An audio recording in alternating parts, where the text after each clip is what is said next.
So, Angelene, greetings from Bonbo, which I know you know very well. Yes, and I hear that the weather is beautiful. Weather is absolutely beautiful. I received some photographs from Giovanni today, and it's every day is beautiful. So yeah. I can't wait to be there. Well, you're a few hours ahead of me now, and I know you've had a full day working in Singapore, most or entirely online, I suppose, haven't you? Mm-hmm.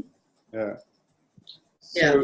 So thank you at this end of the day for taking this time to reflect on your work, your professional work, your inner life, and how that combination has led you to some insights into the way life and work is developing in the world today. You're leading a very large, complex firm of international architects, DPA Architects, based in Singapore, but with the 26 offices around the world. And no, 16. Oh, sorry. I knew there was a 6 in there. 16 offices, well. 26 will practically kill me. Yes, you'd be working a 20-hour day rather than a 12-hour day. Well, anyway, it has given you a lot of insight, and I'm always amazed at both your freshness and also your command of detail in all the various Bonbo projects that we've worked on together, and you've guided us on. Your command of detail, but also your capacity to keep the big picture. So I think the first question I wanted to ask you was just a personal question, really. What led you to become an architect? And I suspect that you love what you're doing. Yeah, I do.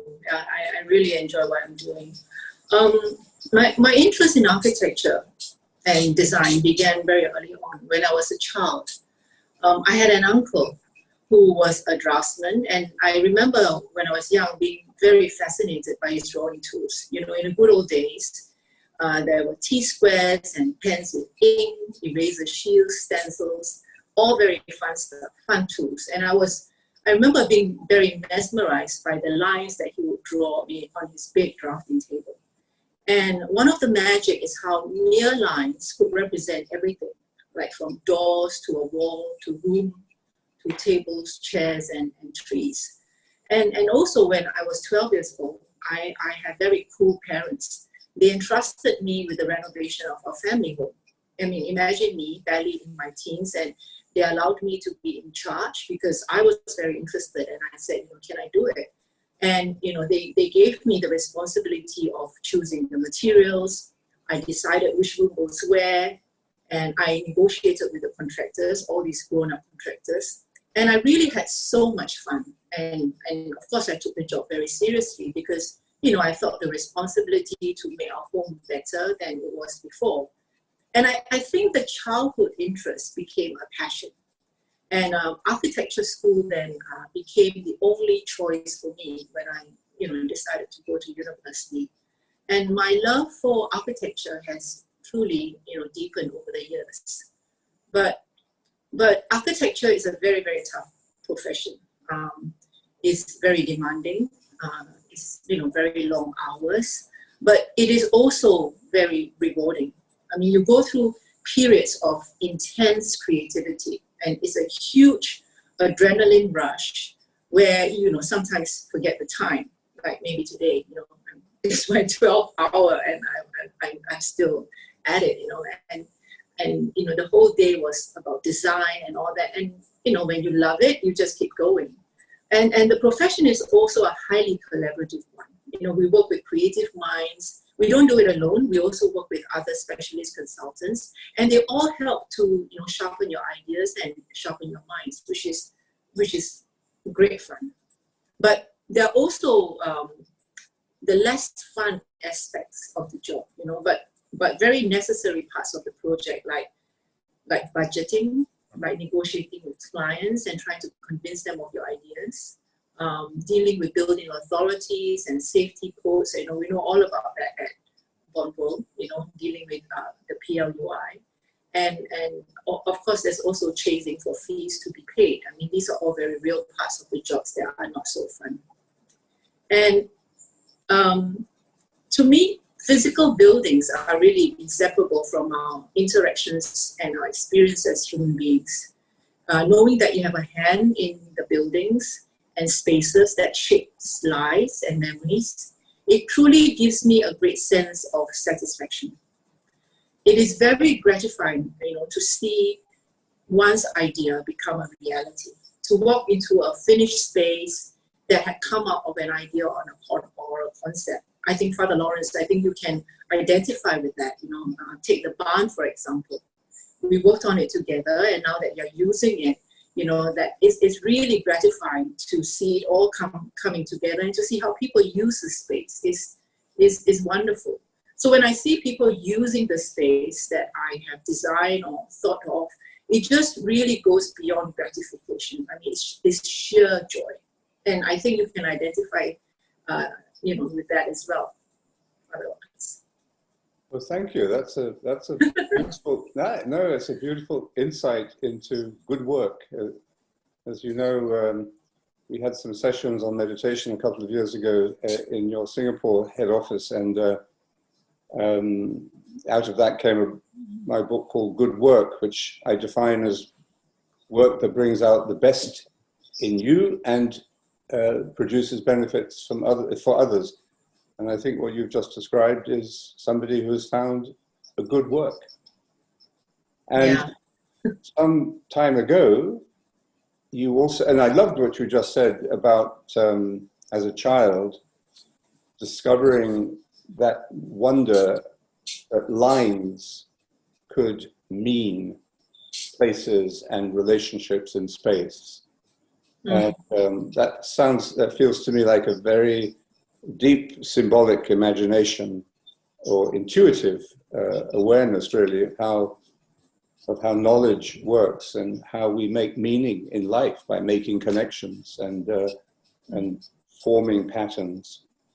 And that early experience in childhood of connecting the line on the page, I suppose, to the actual space that you're thinking about or referring to, that is a beautiful insight into how seeds grow from early days into a lifelong career and a meaningful work, a good work. So thank you for that. And another good work that you found is meditation.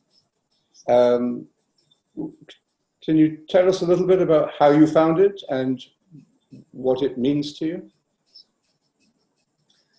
I think you, Father Lawrence, has spoken about the difference between the benefits of meditation and the fruits of meditation.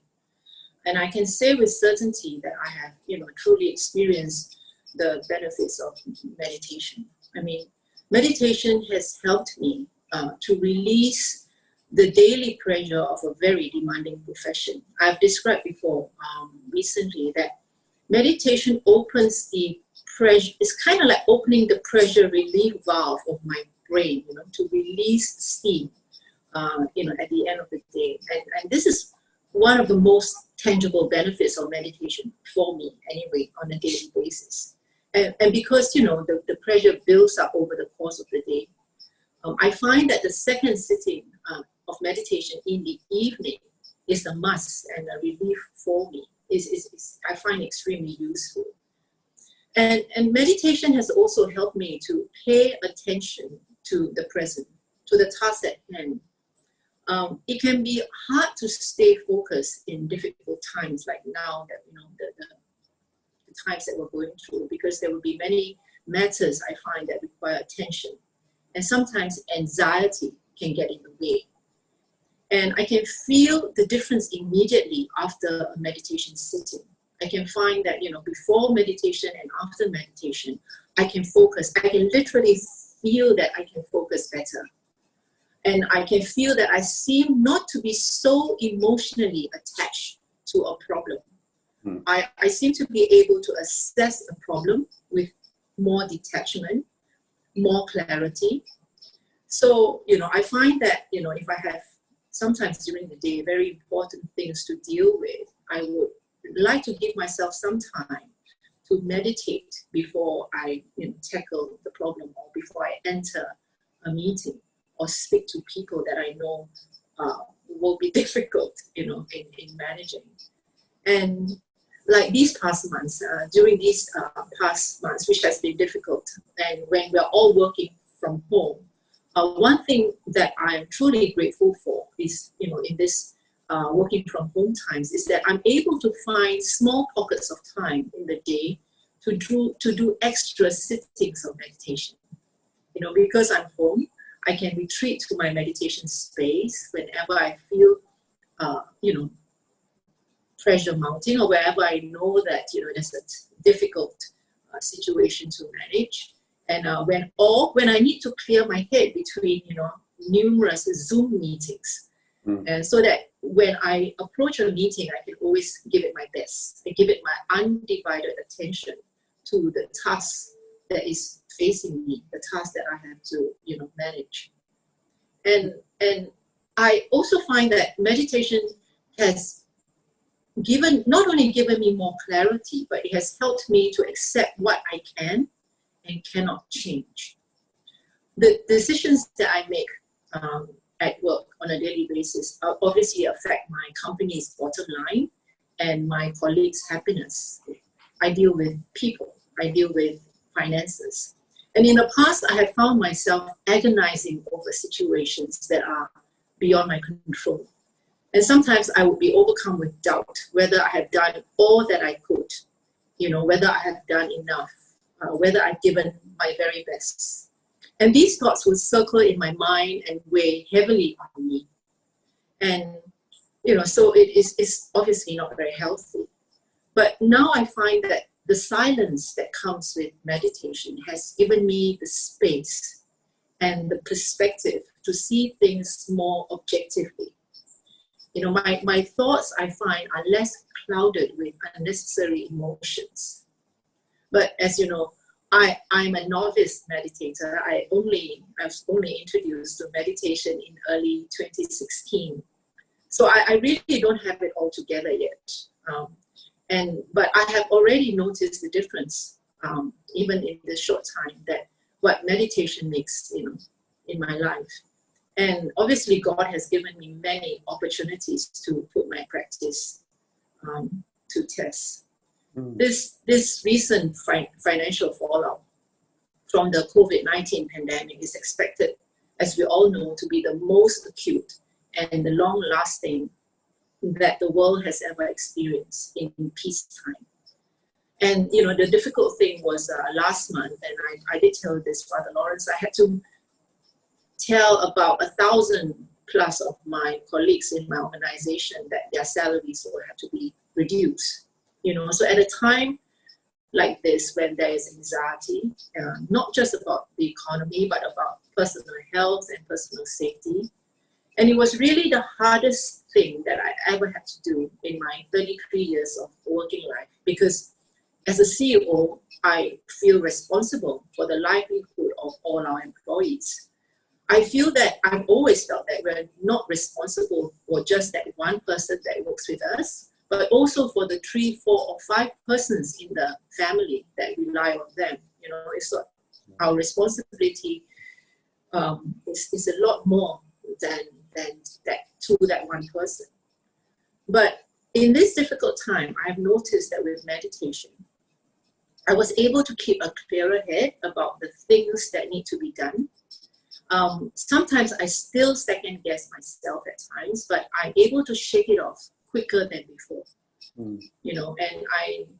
And I just feel that we all need to be mentally strong to cope with the crisis. And meditation has helped me to build the mental strength and the emotional resilience.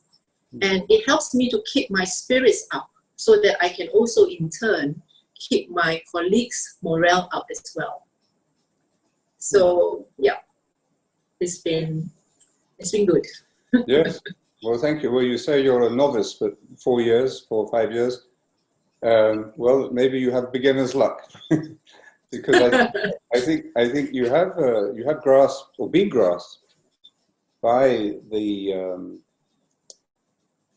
power of meditation, and it sounds to me as if the discipline of it, which you obviously are practicing morning and evening, and as you were saying, at other times during the day as well, now that you're at home, it's easier for you to take sort of maybe shorter periods of meditation in between the two main ones. Yeah. You were saying, yeah. Yeah, I do at 5 minutes, I do at 10 minutes whenever I can catch, periods of time. Yeah. And sometimes even with 5 minutes, you find that you come up quite refreshed. Yes. Yeah. Yes. And yes, I agree. Was it difficult at the very beginning to develop that discipline, or did you sort of get it quickly? I mean, no, I think I'm one of the fortunate ones, and we started together with Francis, my chairman. We started at the same time, and you heard him recently saying that he can't pass that 15-minute mark yet. I even from the very start, it came to me, I must say, well, the word shouldn't be quite easily, but I was, quite attuned with it. But I have to tell you that during meditation, I mean, even now, there are a lot of distractions, and I'm glad to hear that even with, people that have meditated for a long time, distractions are also there. So that comforts me. It at least tell me that I just need to persevere. But it hasn't been too difficult. But I have to also share with you that remember, I think it was Ray Dalio who said in an interview with you, Father Lawrence, that good ideas come to him during meditation. And you've also said that when that happens, then go back to the mantra. It happens to me. I mean, you get wonderful ideas, right? And it does take some willpower not to dwell on the ideas or to say, okay, I got to stop and write this. I'm good. I always go back to the mantra. But I'm just saying that I can identify with that, having fantastic ideas as you are meditating. But I have always been able to do the 20 minutes. It hasn't been that difficult, and I enjoy it when I'm at One Vo, or when that session at Mont Oliveto, when it stretches to half an hour. For me, it's such a luxury, because you could really settle down and enjoy that silence before that 30 minutes ends. So sometimes even with 20 minutes, I find that it's a bit short, in the sense that when you really settle down to that silence, you really want to stay there and enjoy it. But the bell would ring, and then you are kind of forced to come out of it. So while we're working from home, there are times that I do, like, early morning, if I find that, I do have the time, I do set it for the half an hour. But like I said, it's a luxury. The half an hour is luxury. It's nice, and it's a luxury.